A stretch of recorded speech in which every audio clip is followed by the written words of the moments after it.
A paz, Senhor, meus irmãos, sejam bem-vindos a mais um EBD em Síntese podcast que é feito pelo DENEC, da Assembleia de Deus do Estado do Rio Grande do Norte.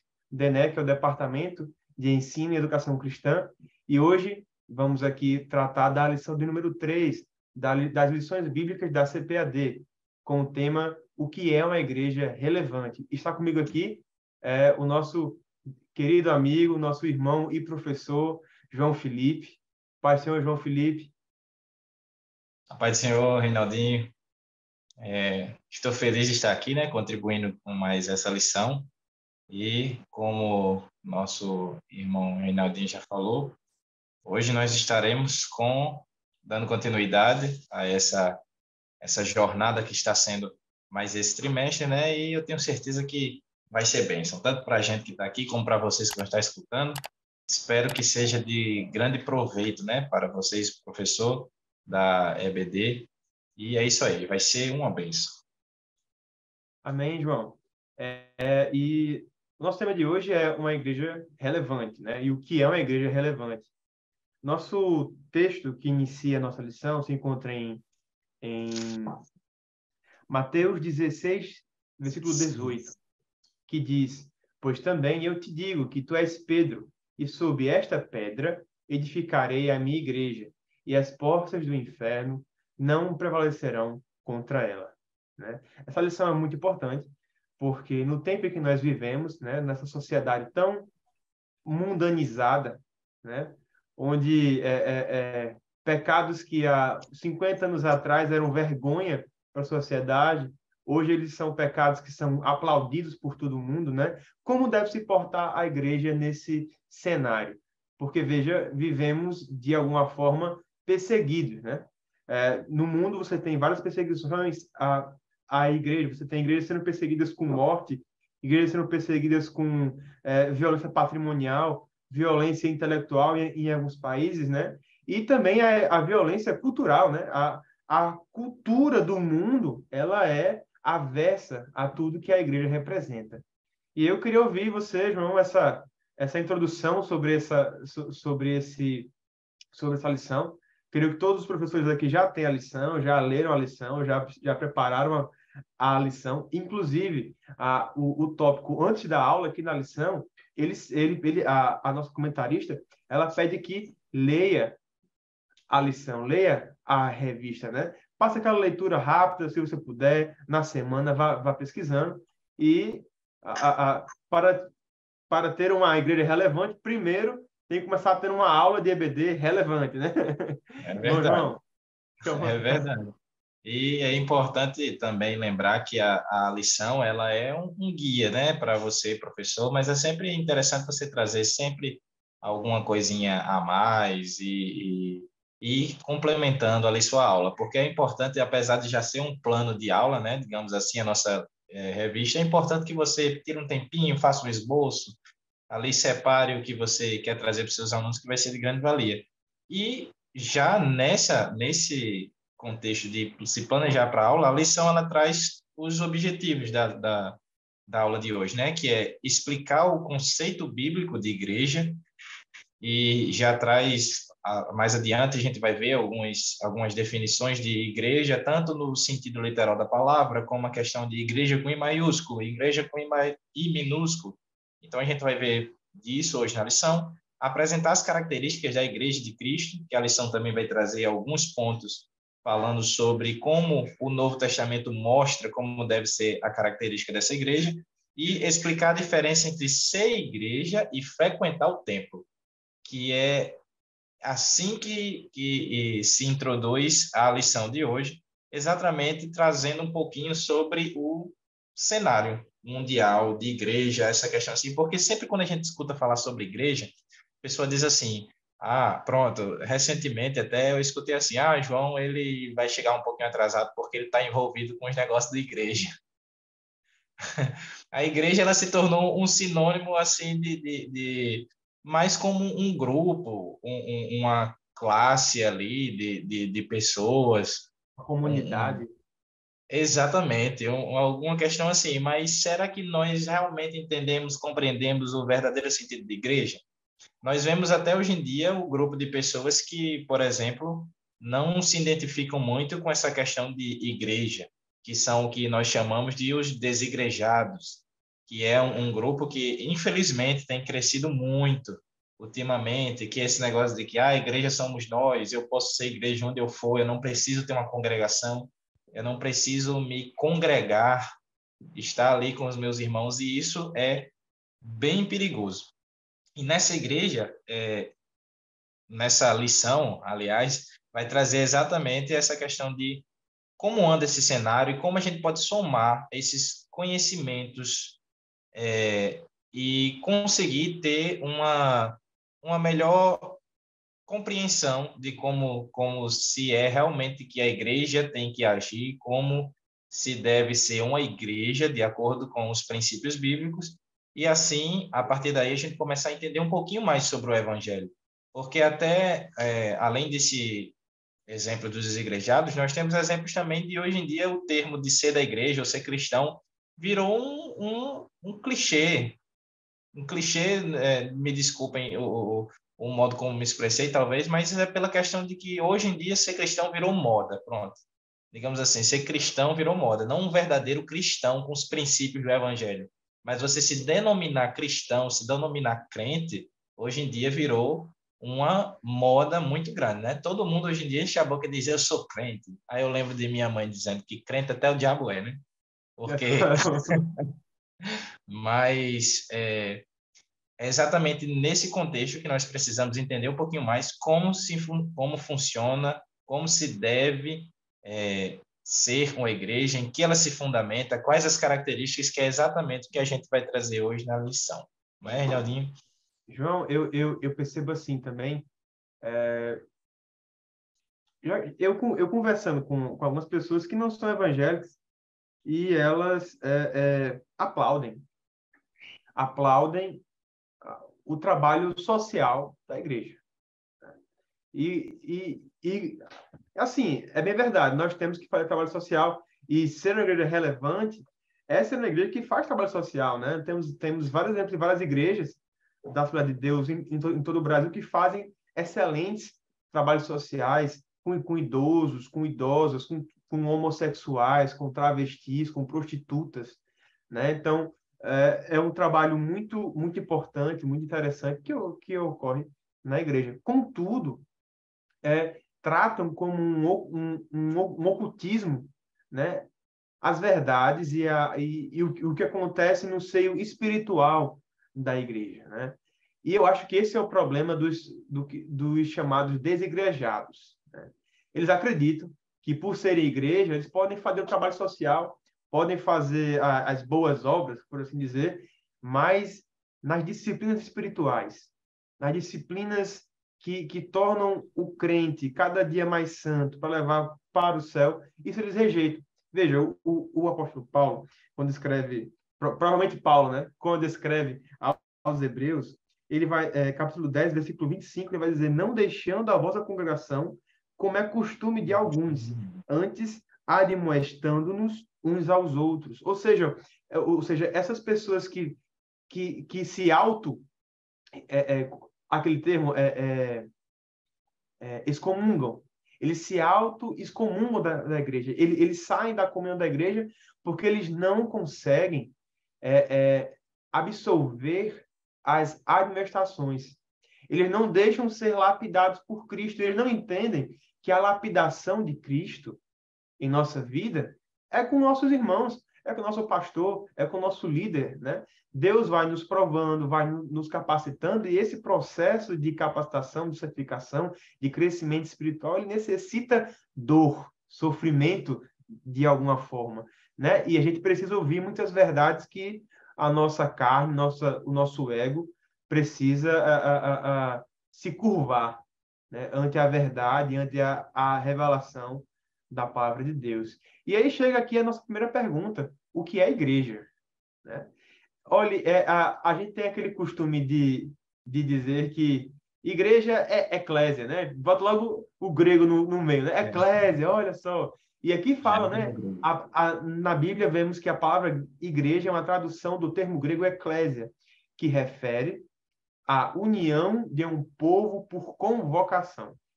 Olha só. E esse macetezinho é muito bom na sua aula, você escrever no quadro esse nome grego. Isso vai ser muito legal apresentar a linguagem em que foi escrita, né, o Novo Testamento, em que foi escrito no Novo Testamento, o grego koiné, para os seus alunos. E isso vai acabar com muitos conceitos errados sobre igreja. Porque tem gente que vai dizer que igreja é família. Igreja não é uma família. Tá certo? Você não tem pai, nem mãe, nem tio lá, né? Porque não tem família só, né? Então, não é também um governo, não tem presidente, ministros e deputados e parlamentares, não. Né? Então, assim, nem é uma empresa. Né? Embora hoje está parecendo muito com o culto profissional, pastores profissionais, mas também não é isso. Igreja como a comentarista já nos adiantou aqui, a reunião de um povo por convocação. Olha, João, Deus é um Deus missionário. Já falei aqui em outros podcasts, Deus é um Deus que se revela, um Deus que tem vontade. Deus não é uma força da natureza, um ser filosófico que, né, supremo, que não quer saber. Não, ele se importa conosco, se importa com a humanidade, e por isso, aí que está o segredo, né? O consulado de Deus na Terra é a igreja. E por isso que as pessoas precisam ir para a igreja. C.S. Lewis fala que quando você vai à igreja, você vai para o quartel-general de Cristo receber as ordens do rei. Né? Receber as ordens do seu rei que vive em outro país, um país que você almeja chegar depois dessa guerra. Né? Então, quando a pessoa falta à igreja, está faltando, falta se alistar no exército de Deus. Né? Parece uma coisa assim, mas isso é muito... Olha, esse negócio, o exército de Cristo, aí os irmãos pegam, botam aquela roupa de militar. Olha, no mundo espiritual é mais ou menos isso mesmo. Não é muito diferente, não. Claro que tem aquela coisa, eu acho meio sem graça, mas é assim que nós somos. Quando vamos à igreja, nós recebemos as ordens de Deus. Né? Nós fazemos parte do plano de Deus. Né? Deus não vai revelar o plano dele a pessoas desigrejadas, a soldados desertores. Né? Essa é Verdade. grande verdade. E interessante sobre essa questão de ainda o que é igreja, é que às vezes também nós temos uma ideia muito material, muito limitada do que seria igreja. E é aqui que a gente entra até naquela discussão que eu falei há pouco, sobre a questão de quando aparece a igreja com I maiúsculo e a igreja com I minúsculo. Isso é um momento que a lição traz aqui, até como um momento de interação muito bom. Você pode escrever as duas palavras no quadro e pedir para os seus alunos mostrarem, tentarem discutir sobre qual a diferença entre uma e outra. E trazer para eles que a igreja, o termo igreja com I maiúsculo, é uma ideia teológica, é uma ideia mais profunda do que a igreja com I minúsculo, por exemplo, que é só se referindo mesmo a um tempo, a uma coisa fixa, e que na grande maioria das vezes é aquilo que a gente tem na nossa mente, né? Porque quando diz assim, vamos à igreja, a igreja do Senhor. Toda vez que se refere à igreja, a pessoa imagina logo a instituição, a IEADERN, por exemplo, ou o nome de igreja tal, o nome de igreja X, Y, mas não. A igreja tem uma profundidade muito maior do que isso que nós achamos ser tão material. E isso já traz até um gancho para o nosso segundo tópico, que fala exatamente sobre a natureza da igreja. E aqui a gente já começa a ver como no Novo Testamento vários textos, várias analogias, porque Jesus, ele, como nós bem sabemos, ele gostava bastante de fazer analogias, né? De fazer alegorias, de trazer ali histórias que exemplificassem algum ensinamento que ele queria passar. E a gente vê não só ele, mas também os seus discípulos e apóstolos também usando esses tipos de de figuras para poder exemplificar. E a gente traz aqui na lição, dizendo assim, existem 8 analogias presentes no Novo Testamento que apontam para a identidade e natureza da igreja, para a sua relação com o Senhor Jesus. E aqui a gente pode até, você, professor, ver as características do que tem no texto especificamente e trazer características bem específicas mesmo, de forma bem didática para os seus alunos, de acordo com esses textos que vêm sendo aqui. O primeiro texto, lá em João 15, do 1 ao 17, falando sobre a videira e os ramos, que foi um momento ali que Jesus estava explicando como funcionava essa questão da videira, que nós estamos ligados à videira verdadeira, que é ele, e que aquela vara que não der bom fruto é lançada fora, aquela vara que dá bom fruto, ela é limpa, e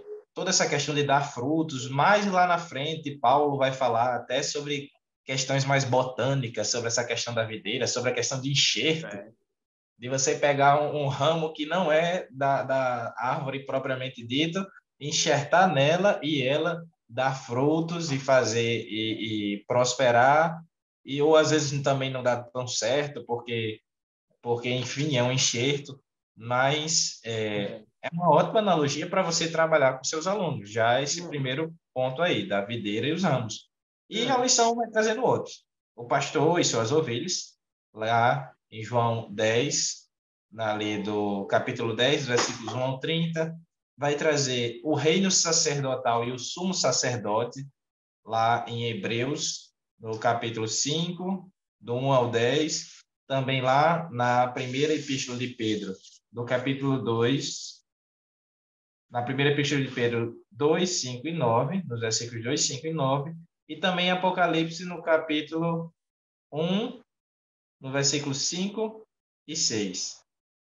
Trazer também ali a ideia do primogênito e seus irmãos, lá na carta de Romanos e 1 Coríntios, o Senhor e seus servos, ali em Mateus e também em 1 Coríntios, o noivo e a noiva, e uma infinidade de momentos. E se Reinaldinho quiser comentar alguma coisa sobre essa questão. Sempre a gente percebendo que, claro, o professor que vai... Nós não temos tempo aqui de ver cada um desses, mas olha, cada um desses tópicos dá uma aula só para cada um deles. Então, assim, Exatamente. como nós vamos fazer? Como é que eu sugiro que você faça, querido professor? Lê cada um desses versículos, dessas passagens bíblicas, e tente procurar correlações entre essas. Eu vejo pelo menos 3 correlações entre esses versículos que foram aqui citados. Primeiro, autoridade. A autoridade da igreja ela só existe através de Cristo. Ora, Cristo é a pedra, Cristo é o noivo, Cristo é a fundação, Cristo é o primogênito, Cristo é o sumo sacerdote, ele é a videira. Então, primeiro, ele acima de todos, né? Ele é acima de todos. Veja, existem modelos de governo eclesiástico. Governo episcopal, que é um líder que comanda toda a igreja. Tem o modelo presbiteriano, tem um grupo de presbíteros, né, que tomam decisões sobre a igreja. E tem o modelo congregacional, que é o corpo da igreja toma de conta das decisões. Como se fosse uma espécie de democracia dentro da igreja. Existe, então, esse modelo episcopal, que é um líder, certo? Que comanda, que toma as decisões, né? Guiado por Deus pela igreja. Existe o presbiteriano, que um grupo de obreiros, né? De presbíteros ajuda na tomada de decisão.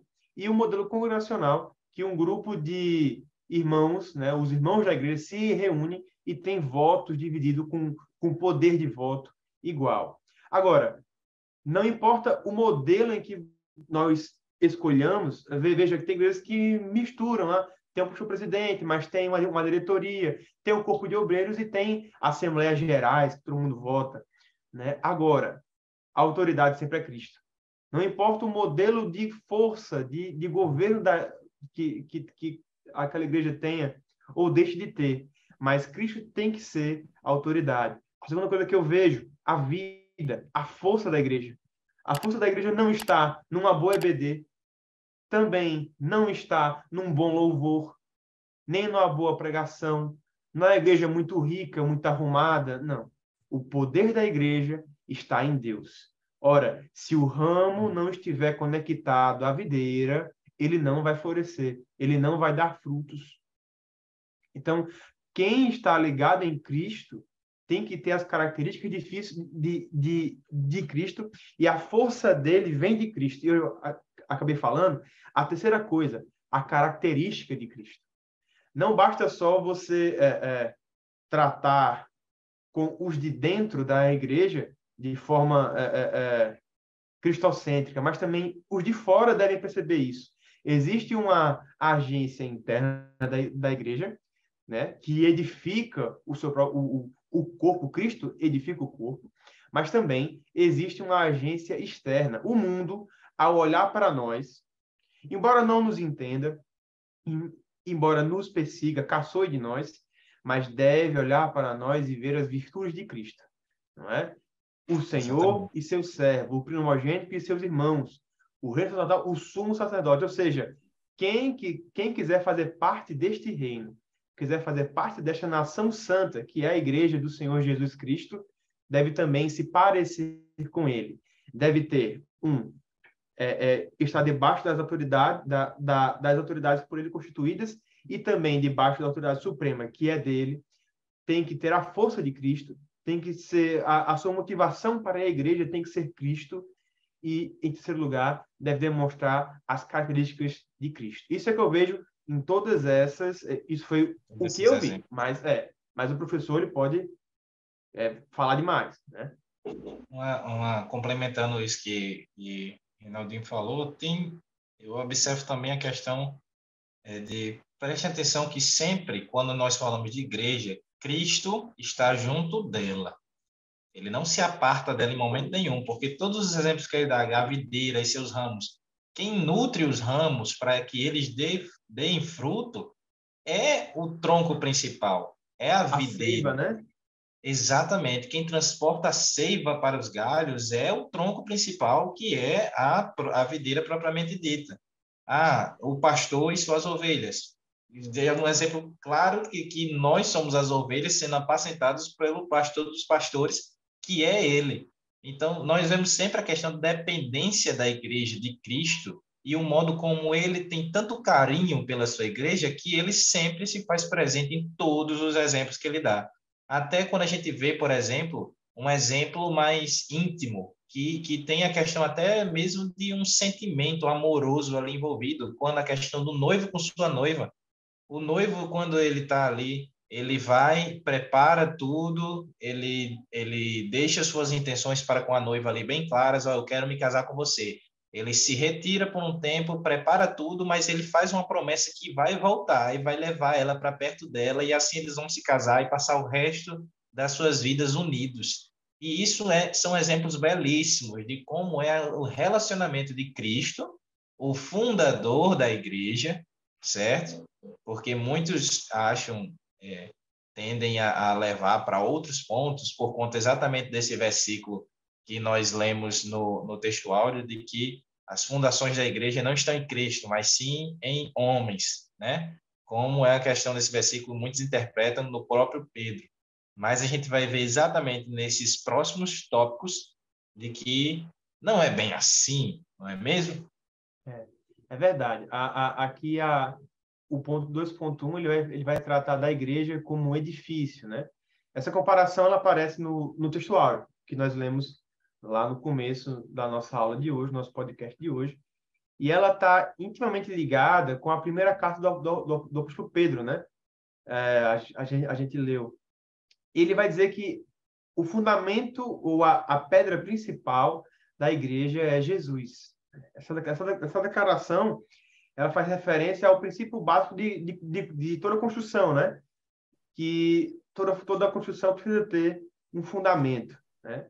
E aí, veja, dependendo da qualidade desse fundamento, dependendo da qualidade da base daquela construção, vai ser definido o futuro do resto da estrutura, né? Então, de alguma forma, tudo que for colocado em cima da fundação está ligado, está intimamente vinculado à base. E aqui, João, a gente pode tratar sobre a questão da palavra.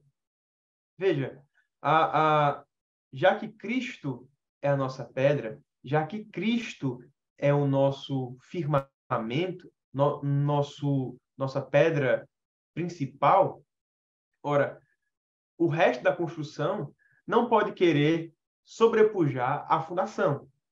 Por isso que nós temos tanto apego pela palavra. Nós, cristãos fundamentalistas, conservadores, temos muito apego pela palavra de Deus, porque ela é viva, né? Cristo ele é a nossa, ele é o verbo que se fez carne, né? Ele é a encarnação da palavra de Deus. Então, tudo que os profetas falaram acerca de Cristo, tudo que as escrituras, desde Gênesis até Apocalipse, que remetem ao Messias, que remetem à obra de Cristo, a obra redentora de Cristo, deve ser o nosso guia, deve ser o nosso projeto arquitetônico do que construir em cima daquela fundação. Por isso que somos, por exemplo, a nossa igreja, a igreja evangélica. Por quê? Porque ela crê no evangelho. Porque ela crê na obra de Cristo. Então, nós não construímos janelas ou paredes fora da base, porque elas virão, né? E muitas vezes, João, a gente constrói a nossa fé em cima, a gente começa, né, os primórdios da fé, caminhando devagarzinho, ali no DEPIM, ali no discipulado, ali na mocidade, ali no culto de doutrina, aprendendo uma boa fundação. Mas aí, a gente quer dar uma de arquiteto. Nós somos pedreiros, nós temos que fazer o que está no projeto, tá certo? E queremos dar uma de engenheiro, dar uma de criador, de arquiteto, querendo inventar coisa, e a gente começa a construir um prédio muito tal, cheio de coisas, cheio de sacadas e janelas estranhas, que não tem fundação, não estão no projeto principal. E aí um dia esse prédio vai ruir. E tudo que vai sobrar é a fundação. É nesse momento que a gente percebe como uma doutrina, um conceito bíblico equivocado, um conceito não bíblico, portanto, equivocado, causa uma grande ruína numa vida. Uma pessoa, por exemplo, que não dá o dízimo. Uma pessoa que aceita todo tipo de ritmos dentro da igreja. Uma pessoa que aceita, que tenta inventar, faz um malabarismo hermenêutico para minimizar pecados, ela vai chegar a um ponto que sua vida vai ruir. E que as pessoas que ela ensina, aquele ensino herético, errôneo, um dia vão ruir, porque não estão na base, na fundação, que é Cristo. Exatamente. E mais uma vez, quando a gente traz essa questão de a igreja como edifício, mais uma vez nós vemos a íntima relação de Jesus com sua igreja, ao ponto de que quando Pedro escreve ali que ele é a pedra viva, eleita por Deus, preciosa, a pedra de esquina, que foi até rejeitada, mas que ela é a mais importante que existe ali, ele está dizendo para as pessoas que temos que lembrar que ali a igreja estava ali engateando ainda, né? Nós temos o início da igreja ali e Pedro está dizendo, olha, não importa o que vocês vão passar, não importa o que vocês vão enfrentar, o que vocês estão passando, não se preocupem, porque o fundamento de vocês é bem sólido. O fundamento de vocês não é qualquer coisa, não, é o próprio Jesus Cristo que sustenta essa igreja. E por isso que, às vezes, a gente pode até pensar assim, mas como é que uma instituição que é tão apedrejada, que é tão... sempre recebeu represárias do mundo em todos os sentidos, e como é que como é que isso ainda se mantém de pé? Porque a igreja de Deus, ela não é fundamentada em achismos, não é fundamentada em filosofias humanas, não é fundamentada em nada que não tenha a fundamentação básica e suficiente, genuína do Criador e de Jesus Cristo. A gente tem que lembrar que ele é a base de todas as coisas. Ele mesmo, contando lá a parábola, ele disse, olha, existe uma diferença entre a pessoa que fez a sua casa na rocha e a pessoa que fez sua casa na areia. Quando veio os problemas, quando veio toda aquela tempestade, as intempéries da vida, a que estava na areia ruiu, porque a areia ela não é firme, a areia ela não tem sustentação, mas a que estava na rocha, e ele, mais uma vez, ele conversando lá com Pedro naquele texto, ele diz, olha, eu sou a rocha, e as portas do inferno não vão prevalecer jamais contra vocês. A igreja ela vai permanecer de pé. Pois é, João, isso, para voltando à ideia do fundamento, isso é verdade. Veja, onde é que nós aprendemos esse versículo, essa passagem bíblica? A gente aprende no Depim. Não construa sua casa na areia, não construa na beira-mar. Exatamente. Por quê? Mesmo que pareça chique, é impossível. A tempestade vai derrubar. É Não, verdade. veja como a gente está aqui dissertando esse tema. Mas veja como as verdades bíblicas são fáceis de serem digeridas. Uma criança entende uma coisa que talvez um PhD, um pós-doc, né? Ele não consiga entender. Várias pessoas que eu já conversei, pessoas inteligentes, Reinaldo, eu não consigo entender estes pontos.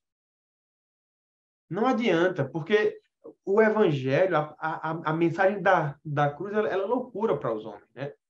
Essa coisa, pô, mas a coisa mais legal que tem é você ter uma casa na praia, na areia, uma coisa assim moderna, né? Uma palafita, uma coisa assim. Mas não, na verdade, o que nós temos que ter é um bom fundamento. E essa é uma verdade universal. Tanto é que as crianças entendem, os velhos entendem e os jovens, como você professor, os seus alunos vão entender também. E falando sobre essa questão da casa na areia, a gente vê que, inclusive, hoje em dia já foram elaboradas construções de casas de praia ali que são colocadas mais perto do mar, mas nós nos esquecemos que a natureza ela é muito inconstante, né? No momento que ela quiser avançar ali, como a gente vê, por exemplo, o calçadão da nossa orla aqui, constantemente tem que ser feitos reparos porque ele cai, porque ele está muito próximo, ele não está muito bem fundamentado, porque a fundação dele é na areia. Mas eu achei interessante, sabe o que que eu lembrei disso? Preste atenção nas pedras que ficam na praia. Você vai naquela praia, visita, você volta, pode voltar 5 anos, aquela pedra ainda vai estar lá, porque ela é uma pedra, não é uma coisa que é movível, não é uma coisa que você consiga facilmente tirá-la dali. E eu acho interessante que a casa uma casa de praia que eu estava observando esses dias, que ela é um pouquinho mais elevada e o fundamento dela começou a cair assim, o cal começou a cair assim. Quando eu olhei, o fundamento dessa casa lá era da mesma pedra lá da praia. As pessoas que foram fazer a casa, elas fundamentaram a casa todinha na rocha mesmo. Interessante, Quebraram a né? rocha, quebraram assim os pedaços de bloco de rocha e levaram para lá. E quando você vai no interior também, muitas casas no interior são fundamentadas na rocha mesmo. Eles quebram aquelas pedras grandes que a gente vê quando está passando ali para o interior, por exemplo, e constroem a casa ali em cima. E, meu amigo, pode correr rio, pode ter vento, pode ter chuva, pode ter o que for. A casa bem fundamentada, como é a questão da nossa igreja que eu digo é a igreja de Cristo. E o corpo de Cristo, como a gente vai começar a tratar agora, independente do que passar, a igreja ela permanece, porque não foi uma coisa fundamentada em qualquer outra coisa senão no próprio Jesus, né?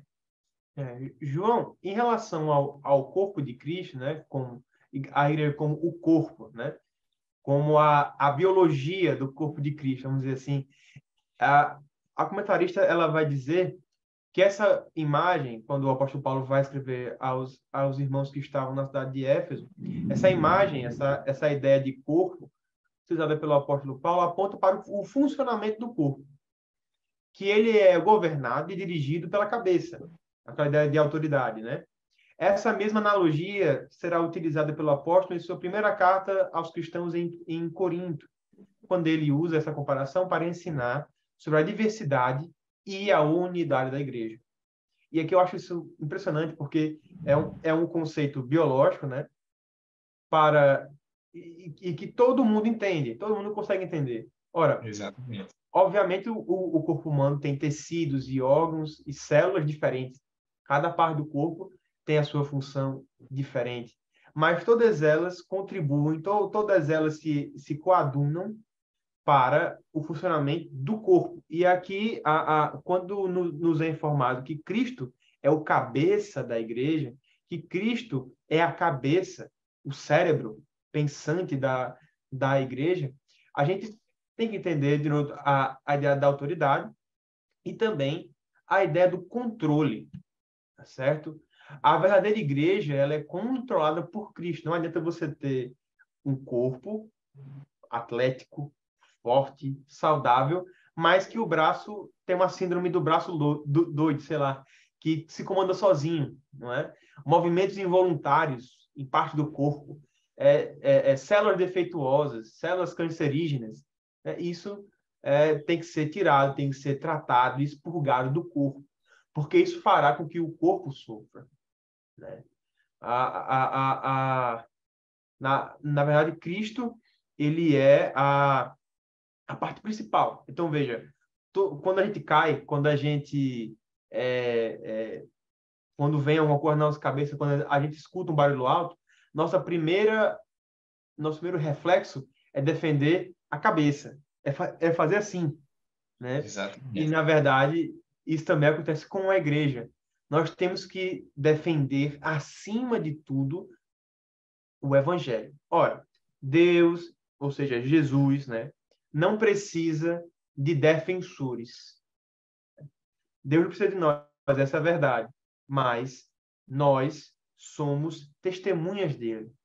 Nós defendemos a cabeça, que é Cristo, não porque ele precisa ser defendido, mas porque nós, que somos corpo, precisamos dele. Né? Ah, mas o coração também é importante. O coração também é muito importante, é verdade. Mas sem a cabeça, o coração não é nada. Você vira um vegetal. Não é verdade? Então, é Exatamente. necessário que nós defendamos a cabeça, a verdade do evangelho, não porque ele precisa ser defendido, mas, na verdade, porque nós precisamos dele para poder viver. Certo? Mais ou menos Exatamente. essa é a ideia. E, assim, eu estou dando aqui a minha interpretação, né? Mas o professor, fica à vontade para trazer imagens, fotos, vídeos do corpo humano. Se você trabalhar na área da saúde e você tiver aquelas maquetes de plástico do corpo humano, vixe, isso numa aula ia ser muito Uma legal, né, não, ótima João? ideia. Uma ótima ideia. E assim, também pode ser um ótimo momento de você fazer uma interação com a turma. Por exemplo, essa ideia que Paulo traz sobre a questão do corpo, eu acho fantástica, porque nós entendemos, como o Reinaldinho falou também, desde pequenos a gente entende que existem diferentes órgãos, cada órgão é especializado em um tipo de ação, e cada órgão desse especializado tem uma célula também que se especializou naquilo, e cada célula tem organelas que tem na outra, mas que essa daqui é mais especializada do que a outra, porque ela tem uma função diferente. Então, a gente vê células, órgãos, tecidos, tudo aquilo, cada um com a sua finalidade, cada um com seu propósito, cada um com a sua função, mas todas ali juntas para o bom funcionamento do corpo. E você pode até trazer uma dinâmica, por exemplo, de pedir para que os alunos tentem fazer alguma coisa, como, por exemplo, um simples pegar alguma coisa com a mão, mas sem a mão. Peça para ele tentar, ele visualizar o objeto e tentar agarrar aquele objeto ou chegar àquele objeto sem usar os órgãos que normalmente usaríamos, as partes do corpo que normalmente usaríamos para fazer aquele serviço. E aí a gente passa a entender o que Paulo disse, que o olho ele não pode olhar para a mão e dizer eu não quero a mão não faz parte mais do corpo, eu não preciso dela. Porque imagine se todo o corpo fosse olho, todo o corpo fosse ouvido, todo o corpo fosse mão. Não ia fazer sentido um corpo assim. Que corpo esquisito seria esse, né? Mas nós vemos Um que olho, tudo... Oi? é, um corpo que tudo vê, nada faz, né? É verdade. Só fica olhando, Então, não faz nada. então, nós vemos aí Cristo como a cabeça, mas que nós somos, eu não me atreveria a dizer que nós somos órgãos completos, né? Mas de célula em célula, o corpo É, do corpo de Cristo, ele é feito. E eu não Uma posso olhar para a célula. mitocôndria, uma coisa assim. Né? Exatamente, nem uma célula inteira, né? Mas vai que eu sou, sei lá, um lisossomo, um ribossomo, e você é outra Liso organela somos, ali, né? juntos, lisossomos. E assim a gente vai se juntando para formar uma célula, e aquela célula para formar um tecido, e o tecido para formar o órgão, e o órgão para formar o sistema para formar o organismo completo, e assim a gente consiga trabalhar indo em um único pensamento e em um único caminho que é Cristo que vai conduzir, não é mesmo? E essa Glória ideia, a Deus. acho que é a ideia mais ideal que a gente tem de igreja, é essa, do corpo. Porque se a gente tem ideia, por exemplo, de família, como você trouxe, a igreja não é uma família, onde todos ali se relacionam como a ideia de família mesmo, como a gente compreende. Mas quando você traz a ideia do corpo, é muito mais fácil você se remeter e conseguir exemplificar muitas coisas dentro da igreja, como, por exemplo, departamentos. Os departamentos, eles são meramente organizacionais, mas eles não são subdivisões da igreja, que aquela congregação está dividida em jovens e os jovens só participam do trabalho de jovens, ou senhoras só de senhoras. Não, todos ali fazem parte de uma única congregação, e aquela congregação faz parte de um setor, e aquele setor faz parte de uma área, e aquela área faz parte, e assim por diante, até a igreja se tornar o corpo de Cristo mesmo, onde todos necessitam de todos para funcionar plenamente. Acabei de cortar meu dedo hoje e falta alguns pedaços do meu corpo aqui, eu estou sentindo bastante falta deles. Imagine como não deve ser sentir falta Meu Deus. se o corpo não vai sofrer, se um irmão não estiver conosco aqui. Obviamente que sente falta, né? O corpo é uma Quando, coisa incrível. quando, quando você corta o dedo, né, dependendo do tipo de corte, né, todo o corpo sofre, de alguma forma. Todo, Exatamente. todo o corpo tem que angariar recursos energéticos, recursos, plaquetas e etc., glóbulos brancos, para poder tentar evitar uma infecção, cicatrização daquele lugar. Então, se um está sofrendo, todo mundo sofre também. Todo mundo tem que se juntar. Exatamente. Isso é muito bonito, né? Quem nunca bateu o dedo mindinho na quina do sofá e passou ali pelo menos uns 5 minutinhos se lamentando e sentindo dor no corpo inteiro? Suando frio. A gente acha que não, mas todas as partes do nosso corpo são muito importantes. E essa é a ideia que Cristo traz para a sua igreja, né? E João, como... eu lembro do episódio nos Estados Unidos de um pastor muito famoso, de uma igreja muito moderninha, sabe? E uma igreja, assim, liberal, teologicamente liberal. E esse pastor caiu, né? E ele tratava a igreja dele como um negócio, né? E quando ele caiu, eu lembro de uma frase de um dos congregados que eu assisti, ele dizendo que quando você é muito famoso dentro da igreja, quando você tem fama, quando você é uma celebridade dentro da igreja, e quando você busca a fama dentro da igreja, quando você cai, você não tem ninguém para lhe dar a mão. Mas todo mundo vai lhe apontar o dedo. É mais ou menos isso. Quando você tem um corpo doente, né? Quando você tem células cancerígenas, células doentes, células autoimunes, né, que atacam o próprio corpo, quando isso acontece, o corpo faz de tudo para expulsar. Essa é a verdade. Exatamente. O apóstolo Paulo, inclusive, recomenda isso. Aqueles que causam dissensão, rebelião e intrigas, não é você tentar tratar o ferimento.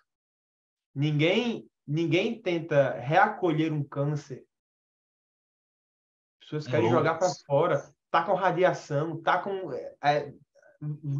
remédios fortíssimos para tentar ali tirar aquela, né, aquela parte. Eu sei que você trabalha num laboratório, não é, João? E você trabalha com veneno de cobra, é uma coisa assim, né? Então, veja, é tão importante que o corpo fique são que até veneno de cobra a gente usa, né? Ninguém tem pena de doença, né? Então, que nós, quando nós errarmos, quando nós caímos, que nós sejamos como um cortezinho, não como um câncer, não se Exato. assumindo como um câncer, uma rebelião, por assim dizer, no corpo, mas como um corte.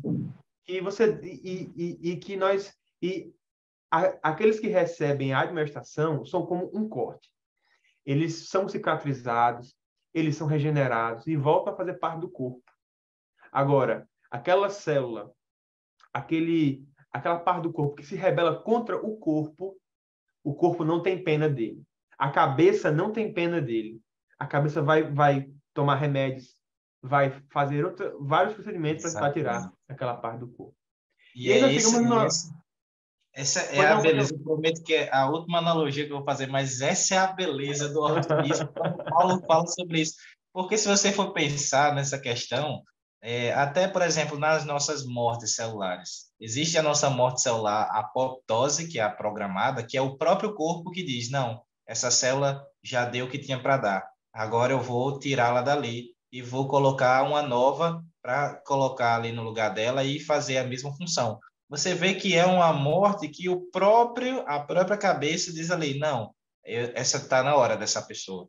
Mas também tem aquela que decide é, também sair do total controle, que no caso é o câncer, e também tem aquela célula que ela, além de morrer, de já estar morta, ela quer espalhar a morte para todas as outras, que é o caso da necrose. Quando você tem uma região do corpo necrosada, por exemplo, você tem a morte de uma célula que gerou morte de outra célula e aquela morte ali foi gerando a morte naquele local, a ponto de acontecer o quê? A primeira coisa que a cabeça diz faz o quê? Tem que amputar. Não dá para manter aquele membro, aquele órgão ali necrosado, porque ele vai espalhar a morte para o Muito resto do profundo isso. organismo.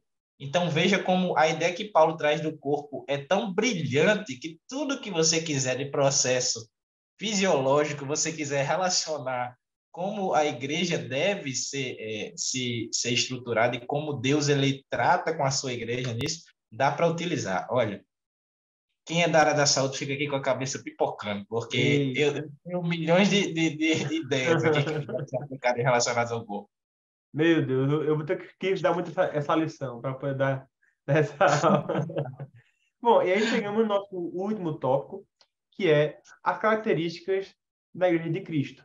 Né? Nós já vimos anteriormente, na aula 1, a questão do sal e luz, as beatitudes, não é? Lá do Sermão do Monte, do Sermão da Montanha, que Jesus Cristo nos ensina. E aí nós temos aqui, então, eu imagino que seja um padrão eclesiástico, né? Ou seja, nós temos que andar, nossas características, né, da verdadeira igreja, ela é conhecida pela fidelidade ao Senhor, pela obediência aos mandamentos, né, e por sua sujeição às Escrituras. João 14:15, né? Assim, ao longo do tempo, ela preserva a sua identidade, sendo sal e luz do mundo. Lá diz lá em Mateus 5:13, 14. E ela cumpre a missão dela anunciando o evangelho. Então, você tem que se preservar, ser sal e luz, ser obediente e espalhar o evangelho. Essa é o ID do Senhor, né? Então, essas são as qualidades que, vamos dizer assim, elementos que toda a igreja tem que ter. Para ser igreja, tem que ser isso. Isso é muito importante, João, porque isso vai nos ajudar. Claro, o professor ele vai ler esse tópico, mas como um plus para a sua aula, professor, isso vai nos ajudar a combater, por exemplo, seitas. Seitas. Veja, meus irmãos, existem dois tipos de coisas, tá bom? Existe o erro bíblico, e existe a heresia, tá certo? Coisas diferentes. Não necessariamente aquele que comete um erro bíblico está mal intencionado. Às vezes ele está bem intencionado, tá certo? E mais, às vezes ele crê também que ele tem uma visão diferente. Mais que aquela pessoa que tem por exemplo, vamos exemplificar aqui, um jovem que tem uma ideia diferente sobre determinado assunto. Não é uma heresia, mas é um erro bíblico. e o pastor dele tem uma visão mais correta sobre aquele assunto. Aquele jovem pode até discordar do pastor dele. E ele pode também achar que, tudo bem, eu discordo do meu pastor, mas ele vai para o céu e eu também vou. É verdade, veja, para nós que somos arminianos, nós vemos os calvinistas com algum certo grau de incongruência, não é? Nós consideramos o calvinismo como um mero erro, uma mera distorção bíblica, que não, eu creio que o assembleano vai para o céu, mas que também o batista vai para o céu, o batista e o preteriano. Enfim, porque e vice-versa, eles também creem que os assembleanos também vão para o céu. Agora, isso são visões diferentes. Então, veja, a igreja Assembleia de Deus é uma igreja. A igreja batista é outra igreja. É outra igreja. Igrejas tradicionais, históricas, clássicas. Agora, se surgir uma igreja que, primeiro, ache que só ela está certa, esse é o primeiro passo para uma seita. Tá certo? Se eu vejo uma outra igreja, uma outra denominação, e ela tem obediência aos mandamentos, tem sujeição às escrituras, tem fidelidade ao Senhor e evangeliza, ela é uma igreja sadia. Agora, se ela se arvora, se ela se ensoberbece no que ela acredita, e agora só ela é a certa, só ela é o caminho para o céu. Meus irmãos, é uma seita. Nem se preocupe, é uma seita. Tá certo? Tudo que será ensinado lá será uma seita. Nós, assembleianos, né? Esse é o podcast assembleiano, de teologia assembleiana, nós cremos que nós vamos para o céu. Mas ele também vai para o céu o batista, o preteriano. Agora, seita não. Seita não vai para o céu. Porque fere a palavra de Deus. E aí você não tem fidelidade ao Senhor. Como é que você vai ser fiel a Deus se você não cumpre a sua palavra? Como é que eu seria amigo de Deus se eu não faço o que Ele manda? É assim que é a amizade com Deus. É assim que é a amizade com Deus. É verdade. E isso é muito importante que, como professor da EBD, a gente esteja bem convicto de quais são as características da verdadeira igreja, do verdadeiro reino, como também foi uma lição passada aqui do podcast do Juvenis. A ideia de reino, a ideia de igreja tem que estar muito bem fixada nas nossas mentes, tem que ser muito bem compreendida, porque assim nós iremos passar para os nossos alunos da melhor forma possível, porque eles também precisam já de agora entender o que é o reino, onde ele está inserido, a igreja que ele está inserida, para que a partir do momento que venham outros, como a própria Bíblia nos fala, outros ventos de doutrina, eles não sejam levados. A partir do momento que eles vejam tal coisa, eles dizem assim, não é assim que o reino funciona, não é assim que a igreja tem que funcionar, e aquilo dali já seja o gatilho para ele dizer, então aquilo dali não é para mim. O que é para mim, do modo como fui ensinado foi esse, e é esse o que eu quero seguir. Então, responsabilidade grande, mas que, além da importância que nós temos de continuar falando sobre essa questão, também era o que eu comentava com um pastor, colega meu, amigo meu, sobre isso, que tudo se tem que ter um fundamento, uma base boa. E como a gente já discutiu aqui sobre essa questão da igreja, porque se eu tenho uma criança que tem uma base boa, essa criança vai crescer e vai se tornar um pré-adolescente com uma base boa, vai se tornar um juvenil com uma base boa, vai se tornar um jovem com uma base boa, um adulto extremamente ali embasado em questões fundamentais mesmo e de extrema importância. E é assim que se gera uma igreja saudável, um reino saudável. Quando eu compreendo as fundamentações e compreendo que Cristo, ele é o meu fundamento, então tudo isso aí vai gerar, seja na educação, seja em qualquer coisa que você tente aplicar de princípios, a gente precisa entender que a base, ela é fundamental. Nós vemos aí, por exemplo, outras religiões que investem bastante no ensino infantil, exatamente porque elas entendem que se você pega uma criança e começa a ensinar ela ali desde cedo que isso é assim e aquilo ali não é assim, então você consegue fazer com que aquela criança cresça com aquilo dali. Porque eu fui ensinado de uma forma que eu sempre vou lembrar. Afinal de contas, ensina a criança no caminho que deve andar, e quando ela vem a envelhecer, ela não vai se desviar dele. Ela É pode até verdade. tentar, como o Reinaldinho bem falou, pode até tentar dar um de arquiteto, de pedreiro, e querer, quando ficar mais velho, querer fazer seus próprios fundamentos, querer levantar vigas do jeito que ele quiser, mas o caminho não vai desviar dele. E está aí a importância de uma base bem fundamentada, né? É. João, a minha conclusão seria para que o professor, no final da aula, trate do tema da comunhão, né? A gente sabe que a pregação do evangelho, a unidade, né, e comunhão, ela faz grande diferença na igreja, mas que o professor alerte aos jovens acerca da comunhão, a ideia de que a igreja não é perfeita, né?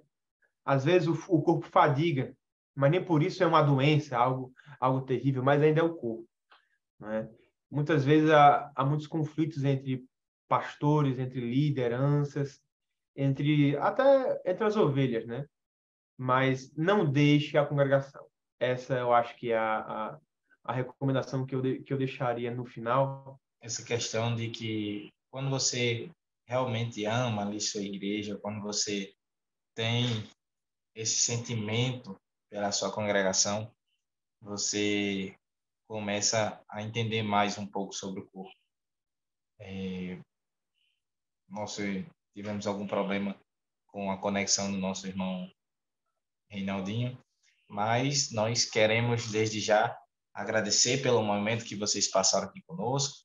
Muito obrigado. Eu espero que seja de grande valia para todos nós, né, que estamos fazendo parte desse projeto do podcast, e que essa semana, que esse domingo dessa lição seja uma bênção na sua vida, professor, na vida dos seus alunos, que sua EBD cada vez mais venha crescer e que tudo seja para a honra, glória de Deus e que seja uma bênção nas nossas vidas.